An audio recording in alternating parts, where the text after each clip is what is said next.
Hey guys, this is Mark from GRIDIRON Studios. We are right in the middle of Gridmas 2022. And one of our big loadouts that just hit was one of my favorites and one of the largest ones we've done so far. It's our SABOTEUR loadout, which we all know this will make a great custom Firefly. And this Firefly, this figure came out early on in the series with Classified.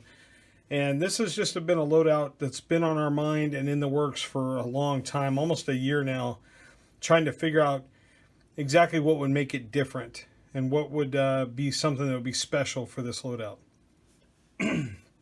So, without further ado, let's get to it. I have the figure, Firefly. I have an extra vest here. I want to kind of show you what we do to take the vest off and show you the fast way that we get to it. And then the parts to this loadout, which quite a few, and they're a little bit more complex than what we've done with other loadouts. Obviously the big shining fun piece in here is that torch. We really found that was the kind of the icing on the cake for a Firefly or a Saboteur kit. When we were thinking of the tools, we all go back into that toolbox that he had, with the where the tools were molded in or sculpted into the part. So we were thinking, what could we do that would be a little different? And the torch idea really jumped out as that would be a viable tool for him as a guy that sets bombs and doesn't basically dispose of them. That a cutting torch might be a cool thing to have. So, all right, so this is. With that Firefly figure, you end up with this, it's a nice vest. It's just more of a bomb disposal vest, I guess in my view. So it doesn't really work for what I think this figure is. So what we do is we get rid of this. We make one nice incision. We take an X-Acto. I know a lot of guys will heat this up and pull it off and all that. I don't really plan on ever using this again, but it might be a nice custom piece for somebody if they're needing to make something, that's a little different. But I just take an incision, a little incision right along.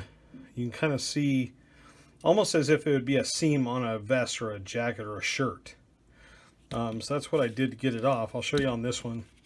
If you're wondering what this is kind of a custom version I did early on, where I just cut that little piece out and just kind of melted these down, made it kind of a nice collar, and you'll kind of see where that inspiration came out in the set. So easy. We just take this, do one live here.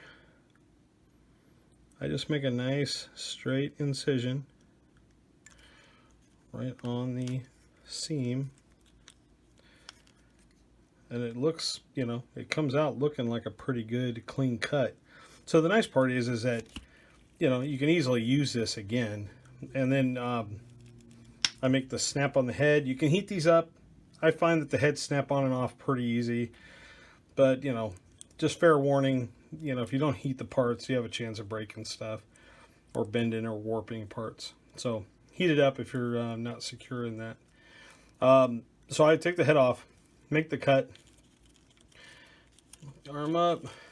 Basically, we're just going to take this part off. Pretty simple. Just remove it. And the nice part, it comes back really nice. So if you needed to use it again, you could. Not a big deal. So now with my body. Now this is what we were finding was the issue with this one. Is it, it's kind of funny because there's the way he's set up. This chest piece isn't bad. He's got some good details in there. We lose the crunch in this figure with this vest. So it makes no sense that this thing would be on this figure. You just have a nice crunch, ab crunch in there. So now you get to use it in your posing, which is kind of a cool thing, I think. So first thing in this set that obviously is the big one that everybody's looking at is this piece. This is what we did is we did a collar, kind of a shoulder pad and bandolier combo, and we added this kind of drop down cross draw holster. Just lift one arm, slide it through the hole, pop him over the neck.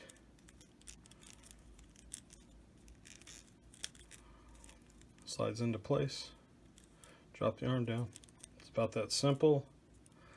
So for those of you out there that are kind of like me, where we don't do a ton of customizing, this is a great loadout to get a good custom feel, but not have to worry about doing a bunch of paint or custom stuff. So you can see that collar shoulder pad really added a lot of mass up in his shoulders. We were trying to find a good way to get his shoulders to have, where the traps that are kind of not there anymore with that vest being gone, kind of filled in. You have a nice hole for the peg, and that's how that kind of goes on. Now we do have a removable mag in here. This is the black option, because this gun comes with the green option, the Army green option that's in with the new gun, which is a UMP 45. So there's a nice little stick mag in there. So let's put his head back on. So I usually just pop it back. I don't worry about heating them. They seem to do pretty good. I mean, they don't seem to warp on me or do anything weird. I just go straight on and put a lot of pressure. So yeah, so that's how that's going to look. Yeah, we really liked how this filled in, especially under the arm. We sculpted in another little pouch right here. Kind of made it feel like on this side it was nice, like filled. You can see the detail. We put a little smoke grenade up on his collar. I don't know if you're focusing on that, but smoke grenade up here. We got some more pouches. Really reminiscent, right? Our retro throwback to his grenades and pouches. So yeah, so that's that. And then big dog, this backpack. So of course we have a peg. Most of our packs now, pretty much all of them have pegs. So we have a nice snug fit on that peg. You see, nice good range in there. Now, with this assembly of this, on this pack we have a little small kind of settling tanks for the torch. There's this little groove in the back, little channel. There's a little tab right there. Now, you can glue this if you want, but the way this is designed is you just take those tanks. They're made to just kind of slip on, and they fit right where the brass gauges are. So you get this kind of, let's see if I can refocus it close here for you. Yeah, so you can kind of see how those gauges fit real nice to those tanks. And then this also gives you a carrying bracket for the actual torch, which the torch is on an elastic line, which we've been using now for all of our kind of pipes and wires. Snaps in there real nice. I usually like to have the torch facing forward, have the mechanism, the thumb mechanism kind of on the back, and it's nice and straight, and wire hangs real nice. Now this big gap, of course, goes to our drawer. Now we did a tool drawer. Instead of doing that just pop off lid, we thought this would bring a little extra something to this set, to this backpack. Now, and I think in my mind, when looking at this set and in the creation of it, this box kind of seemed more like a bomb box. So something that would be protective. I always thought it was funny how he would always have, like, a stick of dynamite stuck to his chest or on his leg. This kind of seems like it's at least a little more practical, like some kind of protection to that, It has a little handle in there. You can kind of see, you can kind of grab you can grab fingernails around it. Gives you a little handle to pull that drawer out. But it rolls in there real nice. We went with the two-tone paint app to kind of match the gun and some of the other green colors, which I always like the Firefly. To me, I always loved how he had the retro green color in his gun. It just seemed something different, from all the other figures we were getting as a kid.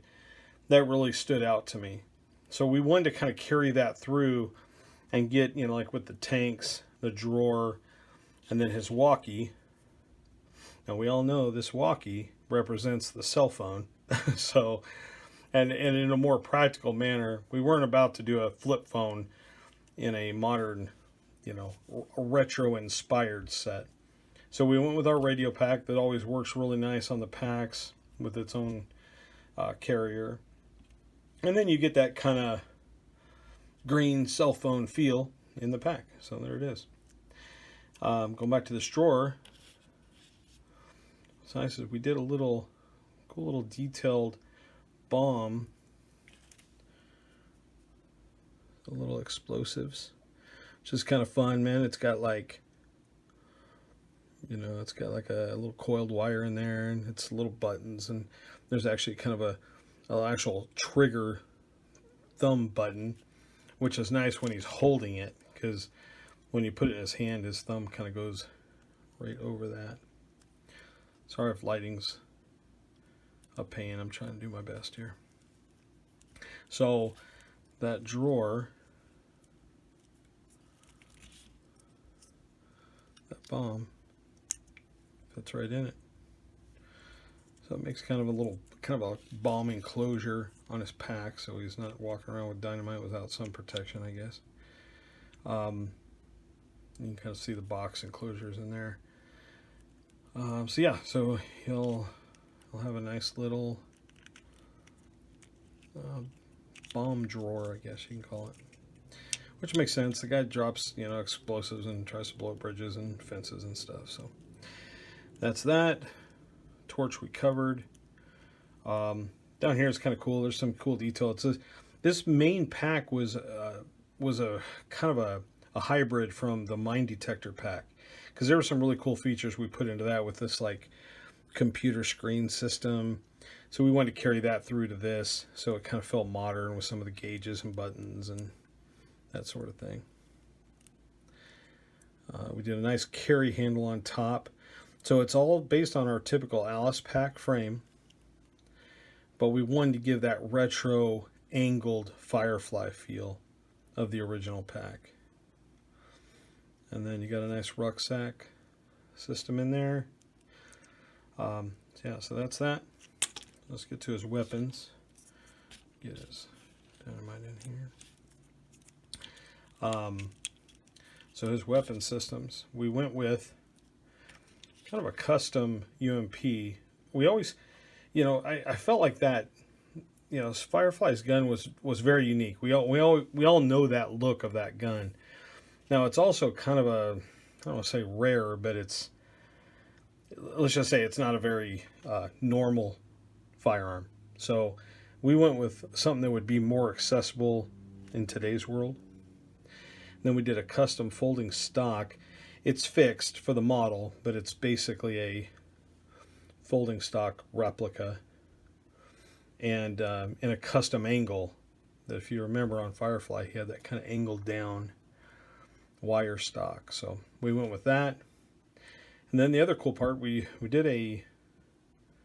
wanted to get that look of the retro Firefly as far as like the suppressor or muzzle brake that he had, or silencer. I think we all kind of thought it was a silencer. It's odd with holes in it, but anyway. So we went with the option to actually remove this, so you could get that nice SMG look out of a kind of unique MP or a UMP 45.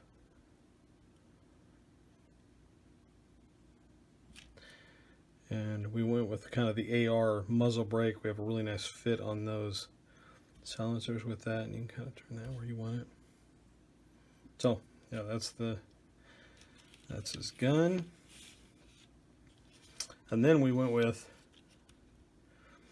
we wanted to, you know, he's using a torch, so we wanted to give him some kind of eye protection, and this kind of ended up being a cool looking fit. I like the idea of it being kind of this welding goggles. They fit real nice. The Definitely gives him all of a sudden a really different look. Something kind of fun. Not to mention you could use this set on really a lot of different figures. The gray is fairly generic, so you could use it on Vipers or some other Cobras if you wanted. Even Joes, for that matter. But yeah, so that's how that kind of looks. I love that look of the goggles sitting up on his head. For some reason, that just screams Firefly to me. And it looks like he's got the tools to do the job, right? And last but not least, gave him a good old 45 for his cross-draw holster. Goes in there real nice. And then this kind of, as far as like the total outfitting of this figure, I think the nice part about this is if you get his arms nice and spread out, and we all kind of know like what this looked like before this kind of collar bandolier rig. But I love how these tanks kind of show up through this arm, and I love how the holster and the pouch over here kind of fills in. So all of a sudden he kind of has that tactical vest feel with a pretty limited part that doesn't get in the way of his articulation. So, you know, you have a good, like, you still have a nice crunch, ab crunch capability with this for posing. And so that's it, you guys. I think, sorry. There we go. So, you know, it should at least kind of give you an idea as to how this Saboteur set will lay out. And Gridmas is still going. We have, what, another 15 days or so. We have a lot of exciting things planned and a lot of surprises in there. So stay tuned with us at www.gridironprops.com. And we'll try to keep you entertained along the way with some pics of some of these new items. And I'll try to hit as many of these videos as I can. We're obviously pretty slammed. And thanks to everybody for your patience. Orders are going out fast. We're probably only, 2-3 days behind business days. And we're pushing, we tell everybody, allow us about 5 business days is what we're kind of thinking the longest will be. But we're getting through. This Saboteur set's already shipping now. So if you have any other questions, please send us an email. gridironprops@gmail.com. And until next time, thanks you guys for tuning in. Saboteur, he's here. Dude, don't drop your balls, man. All right, thanks guys.